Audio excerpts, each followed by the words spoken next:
Сәлеметсіздер ме, құрметті YouTube көрермендері? Менің каналыма қош келдіңіздер. Менің каналыма тіркеліп, лайк басып, қолдап отыруларыңызды сұраймын. Мен бүгін құдалыққа пісіретін өте дәмді пирамида нанын пісіріп көрсететін боламын сіздерге. Еленген ұнымызға тұзымызды, дрожжымызды араластырып аламыз. Және оған жұмыртқамызды 2 штук, және жып-жылы күйдегі сүтімізді, және сұйық майымызды бәрін құйып, әдемі қылып, жұмсақ қылып, нан елейтін боламыз. Суымызды жайлап құйып отырып елейтін болам. Себебі кейбір ұндар әртүрлі құрамы, мысалы, кейбір ұндар суды көп сіңіреді, кейбір ұндар суды аз деген сияқты. Сондықтан да суды құйып отырам.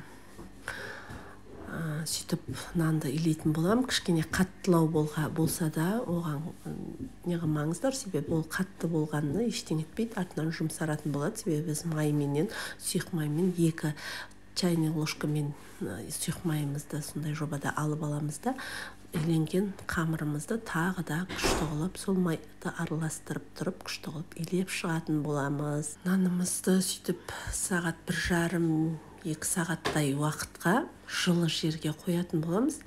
Күшті болып, әдемі болып, мынадай болып көтеріледі. Жауып қоямыз жылы жерге 1,5-2 сағат. Сөйтіп оны 7 бөлікке граммдарға бөлетін боламыз.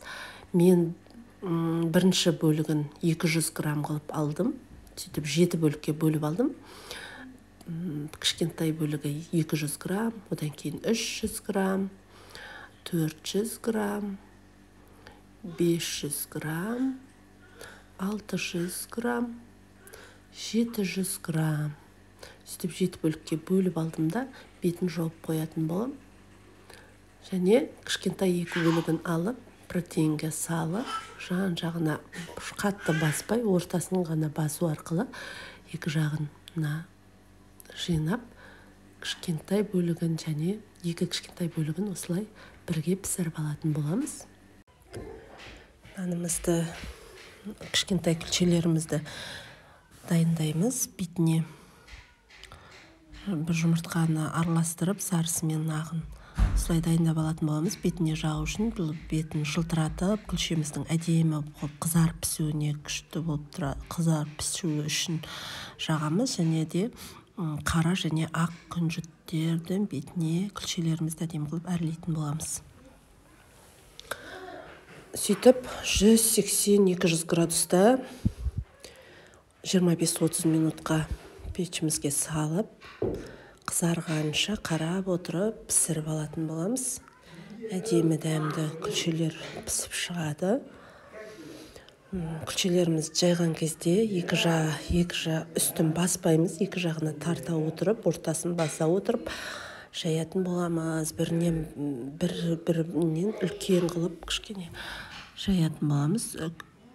Бір күлшеміз үлкендеу болып сәл, себебі пирамида қылып пісіретін болғаннан кейін. Біздің күлшелеріміз дайын болады. Менің каналыма тіркеліп, қолдау білдіріп қойсаңыздар екен.